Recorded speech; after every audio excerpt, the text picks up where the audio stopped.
On a telephone line, I welcome to the program a former 1982 Detroit Tiger infielder, former coach for the St. Louis Cardinals under Tony Larussa, as well as a minor league manager. I welcome to the program Mark DeJohn. Mark, Brian C., thanks for being on.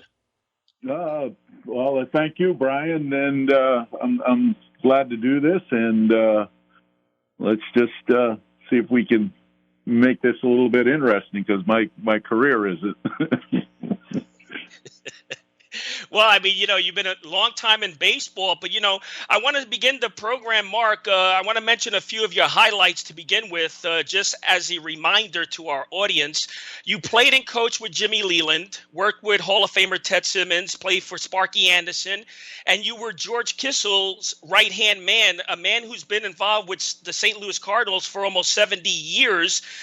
There aren't many individuals, Mark, that are associated with the game to get to do what you have done for so long. Yeah, I was very fortunate. I signed when I was 17, and obviously, like everybody else that signs a professional contract in baseball, I wanted to play a long time in the big leagues and make a lot of money and all that. And it didn't work out like that, but I survived 49 years in the game, and I'm kind of proud of that. But it's really about the people that you meet along the way, and people that have helped you, and then in return that you turn around and help others. All right, so you first signed with the New York Mets, Mark, and you were chosen the 23rd round of the 71 amateur draft. And I want to ask you, how did the Mets hear of you? Well, actually, the guy that deserves so much credit for my career, and I didn't realize it at the time, was a scout out of Rhode Island named Len Zanke. And he scouted me in high school and American Legion, and it was I'm so grateful for him. He's not with us anymore, but so grateful for what he did for me, because I didn't realize it at the time. As he gave me the start that was so important, and I just ended up in a lot of places that were right for me at the right time. So, but Len Zanke of the Scout, he was the Eastern, one of the Eastern Northeast scouts for the Mets at that time. I mean, that's a great achievement, because as many know, I mean, the Mets just came off, during that time, winning the championship in 69. And, in 71, they were a leading organization. So, I mean, it's impressive right off the bat that, you were chosen by the Mets. Well, like I said, I was fortunate. And, at the time, I thought I was a better player than I actually was, but I was 17 and never away from home. So it was quite an experience to start in pro ball. And to be very honest with you, I always tell this story, is that I was picked up at the airport. I went down to Johnson, Tri-Cities, Virginia, and at the airport I was picked up by James Plummer, and he was kind of doing. He was like the clubhouse guy in Marion at the time. Ended up being a public relations director with the Mets later on in his career. But on the ride from the airport to Marion, Virginia, I wanted to quit. So I just knew I couldn't do it, but I felt like quitting. And I said, "Oh boy, this isn't what I thought it would be." And I didn't even put a uniform on yet. So and once I got there, I got used to everything, and then it all started there. And I'm not sure if this is true. Didn't at first the Mets offer you $1,000 signing bonus, and you turned it down? Yeah, I wouldn't do it today. I was mad. I thought it was worth more money. I had no idea how it worked, and the $1,000 was a more than fair. It was exactly the offer I should have gotten, and I turned it down. They came back with $4 and said, "If you don't sign this, then forget it." And I did. So, I was, like I said, I was I didn't have no idea how the draft worked, and found out later on. So I was, I pressed it a little bit, and I got a few more $1,000, 3 more. But I probably, if I look back at it, if I had to advise, my son, I would say no, don't do that. Just sign and go. Well, I mean, you got some more money, so that's a good thing. And now you came from Connecticut, and there was another player, DeStassi, I believe, also from Connecticut that was chosen, correct? Correct. Ernie DeStassi is how you say his name, and Yes. out of Ansonia, Connecticut. And Ernie was a catcher. He was a better player than I was, without a doubt. This guy could hit. And in today's game, Ernie would have gotten. He would have gotten a lot farther in the way things are today. Back then, But the thing with Ernie was had a girlfriend, and I think he quit because of her. He ended up obviously marrying her, and they're still together today. So he just made a different decision than I did, but he was a good player. Yeah, no doubt about it, because I was looking at the stats. Now go back to 1972 spring training, and they converted you to a switch hitter, right? How do you convert someone into a switch hitter? You know what they do? And today, it's funny because when I was a field coordinator for the Cardinals, and we were making somebody a switch hitter, can't remember the player. They took like so much time. They said, well, he's got to go in the batting cage and hit and do that for like a couple weeks, and then we'll. Before he even went on the field, and then it'll be like 3 weeks, a month before we get him in a game. They just told me, listen, you're a switch hitter.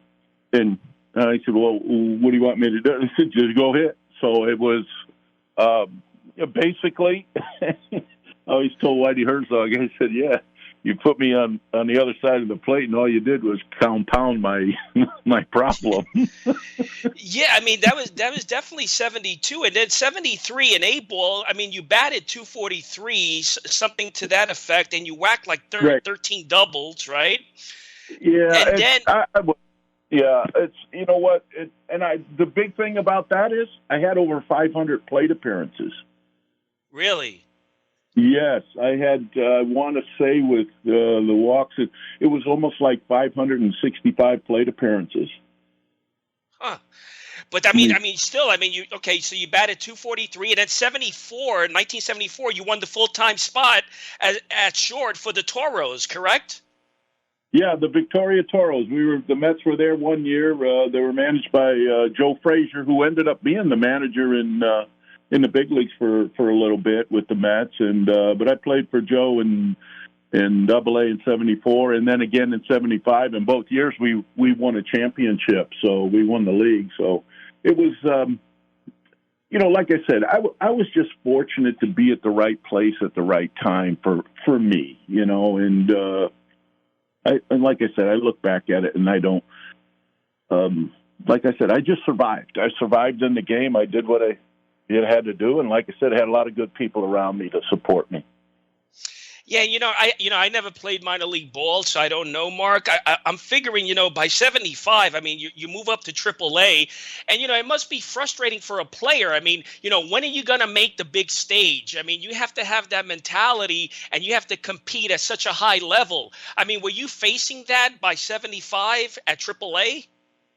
Oh yeah, I was only 21. I don't, if you really look at my numbers, you'd say, well, how was he in AAA? And I caught the ball pretty good, and like I said, it was a different game then, and I was fortunate. And oh God, I've seen so many guys. I spent from 75 through 83 and mostly in AAA, other than the short 2.5 months in the big leagues in Detroit in '82. And so I saw, you name them, I saw them go through from Tim Raines to Ron Guidry to Mike Flanagan to Dale Murphy. I mean, you name them, and I saw them, played against them. So, I just hung in. No, you did it. We didn't even go into the 82 Tigers, with Trammell, Gibson, Whitaker, and Lance Parrish and all those, the terrific players. Yeah, no, I played with him. I remember the first time I showed up in Evansville, Indiana, and it was the second. That was a utility guy. The shortstop was actually a guy named Chuck Scribner, who later quit in June and gave me an opportunity to play. But they asked me, we have a doubleheader, and I wasn't in the lineup either game, so they said, well, can you go down and warm up the starting pitcher in the bullpen? I said, yeah, sure. So I went down, warmed him up, and and I came back and I said, wow, this guy's got good stuff. I didn't know who it was, and I said, man, this guy's got a good arm. He's got good stuff. I said, what's his name? They said, Jack Morris. I said, oh, God. I said, I didn't know Jack Morris, but, you got to know him later on. So, heck of a pitcher. So, like I said, I've hung in there and saw a lot of good players come and go. Oh, go ahead. I was in the, if you talk about my career in AAA and the players that I saw and kind of came and went, I'll just say this, that I was in the right lane on the highway as far as my career was concerned. They just got over to the left and passed me. Yeah, well, just making it to the major leagues, Mark, as you know, I always say this. I've been told by scouts that, making it to the major leagues is like getting hit by lightning. It's a rare opportunity for an individual. You have millions of players around the country that are playing. Just making it is so difficult, but, you achieved that. Well, I did, but it's, if you...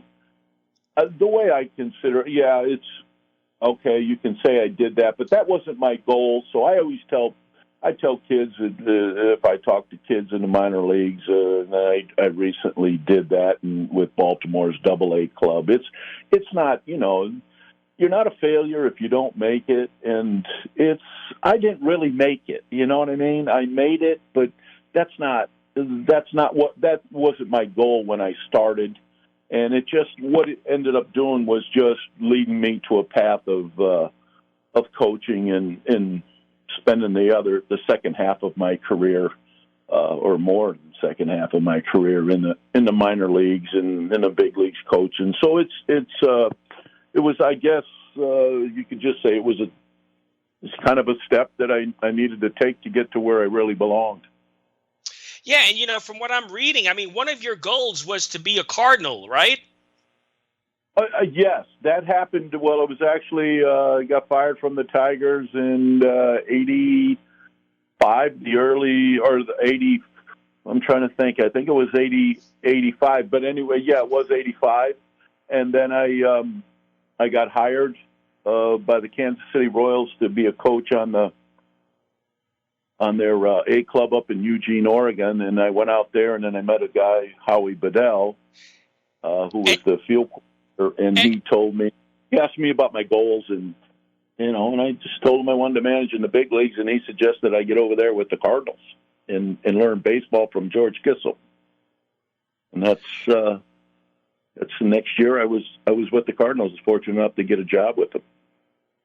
And, Mark, it's funny you mentioned Howie Bedell. Howie Bedell was on the program. So, yeah, I did read his name reading your biography. So you did have an association with Howie Bedell. He's such a nice guy.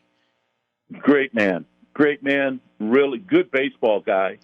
And I want to say, I'm not quite sure, but I want to say that Howie Bedell was the guy that broke up Drysdale's scoreless streak. He drove in a run. I don't know if it was a base hit or sacrifice fly, if I'm not mistaken. That is correct. He mentioned that on the program. Yep.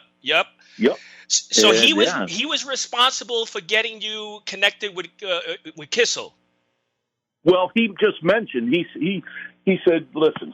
He said, if you want to manage in the big leagues, he said you need to get with a good organization and stay a while and become the best baseball person you can be. And so I asked him, I said, well, what organizations would that be? And at the time, It was actually, he mentioned the Mets because they were, their system was really good at the time. And of course they won it in 86. So, and then he mentioned Toronto, and I think he mentioned Philadelphia.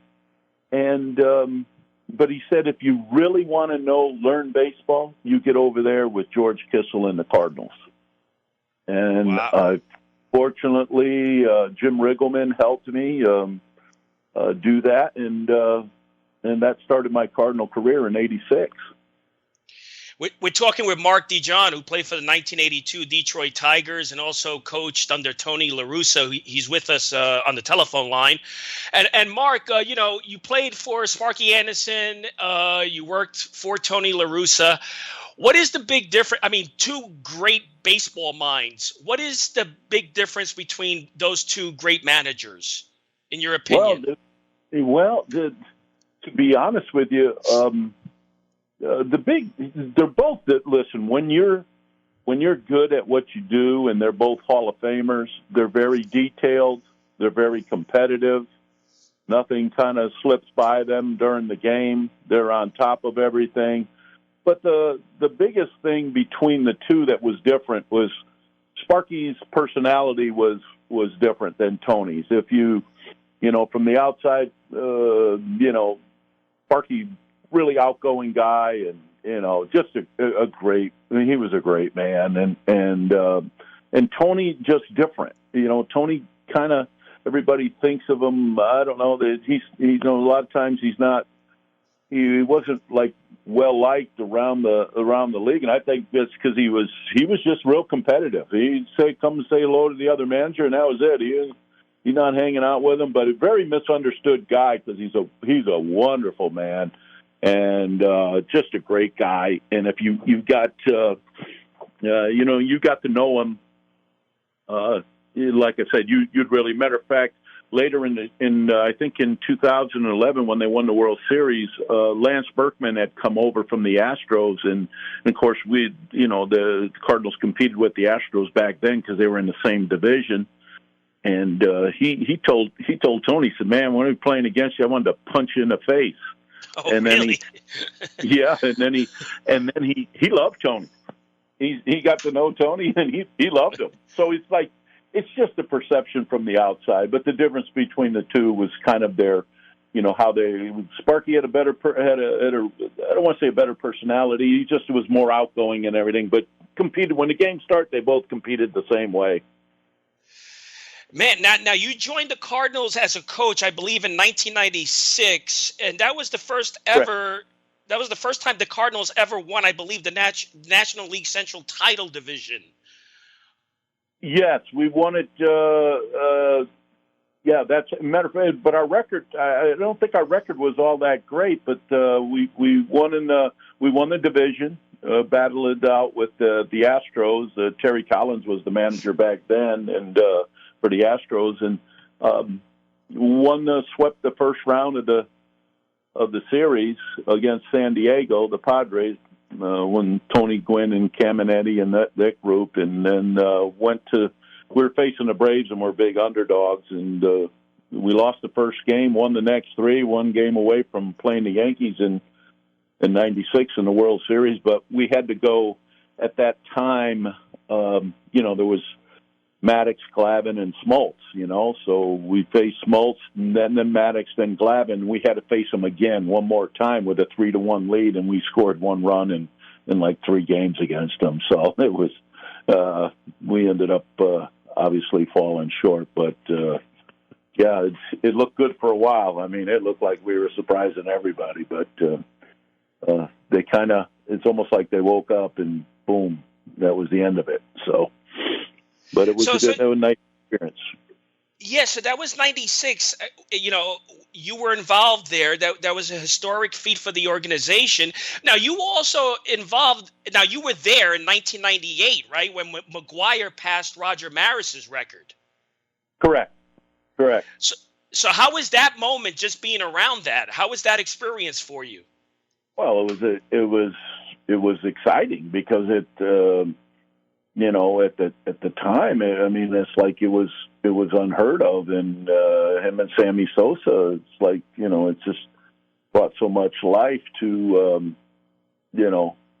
to the game, and it like every night. I mean, you're just wondering if he's going to hit a home run or if he's going to hit more than one, and it was just it was a fun time to be there, and although we didn't win the division, I think the Cubs actually won it that year, but it was exciting, and then of course kind of the fallout from it later on. It was obviously a different story, but it was a lot of fun back then. And DJ, I don't want to make it a steroid issue, but everyone knows that was the steroid era, and you had no opinion on that, right? You have no judgment on that if McGwire was on steroids or all that jazz. Well, I could just tell you this. I was a guy that when I played, you never even heard of anything like that. They told you not even to lift weights. And then, of course, weightlifting got into baseball. And if you actually walked into a major league clubhouse and saw their weight room, you would think you were at one of the top gyms, or in your town or something. I mean, it's just, you're talking about like $10,000 treadmills. I mean, it was amazing. So I never thought of it. I just thought these guys worked out a lot and then kind of just maintained it during the season in the weight room. And they worked out real heavy in the off season. So I as far as the steroid thing, I think that